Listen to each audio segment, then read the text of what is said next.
So the latest MRP polling, we know polls aren't always correct, obviously, but the latest polling suggests that you're far from a majority. Is the Labour Party ready to accept that you won't win a majority this time around? No, not at all. On the polling itself, you remember in 2017, the polling was telling us we were going to be wiped out, and we almost won. In fact, the campaign had gone on another week. I think we'd be in government now. The polling seems to reflect exactly the same in 2017 in terms of underestimating the trend towards Labour. The trend has been towards Labour throughout this campaign, and it's interesting, the YouGov poll last night, YouGov usually marks Labour significantly down, now is saying, well, we're in the margins of error of almost a hung parliament. I actually think because they mark Labour down, we've got a good chance of forming a small Labour majority. But it will all depend on turnout. It will all depend on whether or not we can get our vote out. I think we can. I think there's a large surge over the last couple of days, particularly amongst interesting groups, young people in particular, but also a surge amongst older women who Labour is compensating for what the Conservatives did to them in extending their retirement age and not informing them. So I think that in constituency by constituency, you'll see some surprising results. OK, so you're still obviously hoping for a majority, but if you are not in a position to form a majority government, if you have a minority of the votes, but you get the opportunity to put together some kind of cooperation with other parties, what if the price of their cooperation is to remove the leader of the Labour Party, to remove Jeremy Corbyn? Is that a price that the party would pay? Now, look, there's no deals, no pacts, no coalitions.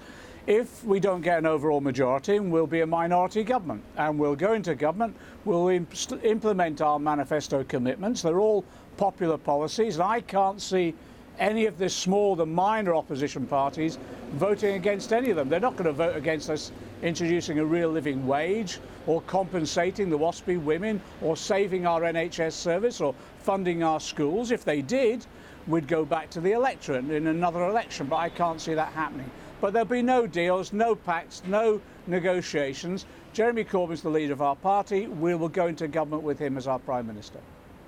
But why? I mean, it seems, at least, John, from the outside, that Jeremy Corbyn is one of the biggest problems for the Labour Party. And if you do want to do what's best for the country and, take these policies and make them into law, why would you continue with a leader that is so widely disliked?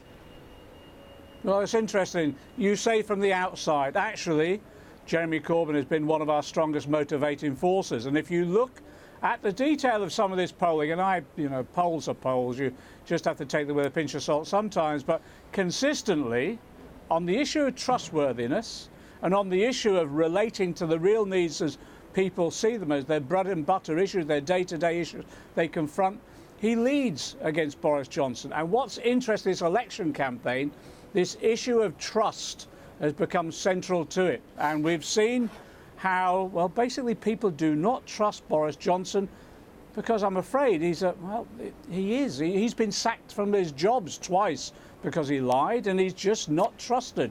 And this election campaign, I'm afraid this Conservative campaigning has brought us into the gutter of politics with fake news, fake websites, smears and lies that have gone on. I think that's people are reacting against that. They just want a Prime Minister they can trust, and that's Jeremy's strength. Those kinds of accusations are widespread for the right and the Conservatives in countries around the world. It's unusual to hear an accusation of racism and anti-Semitism for a left or for a Labour Party, and yet we hear about that from your party. How do you defend the party? Well, you hear about the Labour Party, but you also hear about it from the Conservative Party. They've just had to suspend 3 candidates for racism, anti-Semitism and Islamophobia, and it is inherent within the Conservative Party. And what's the difference between the Labour Party and the Conservative Party is that we're dealing with anti-Semitism within our party.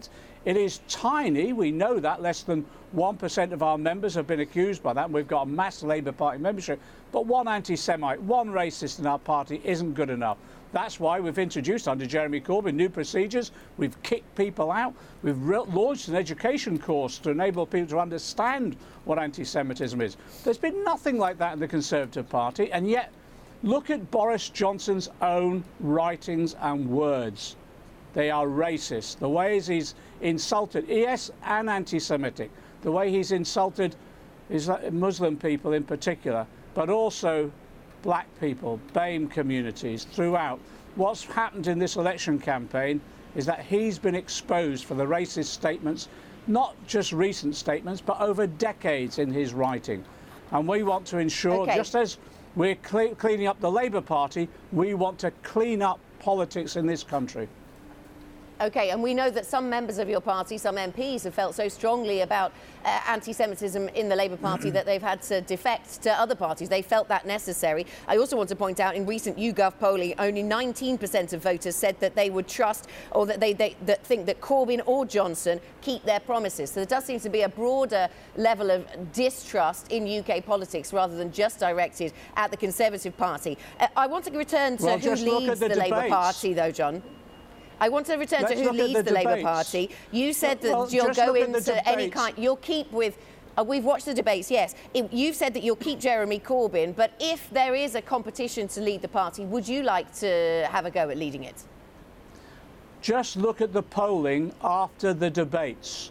Jeremy Corbyn leads by almost, 70 to 20 on some occasions on the issue of trustworthiness against Boris Johnson. When people see in the broadcast media with unbiased coverage and the real Jeremy Corbyn, they trust him. When they see the real Boris Johnson, they recoil against him. And that's been the message of this campaign throughout. In terms of the Labour Party leadership, Jeremy Corbyn will take us into government.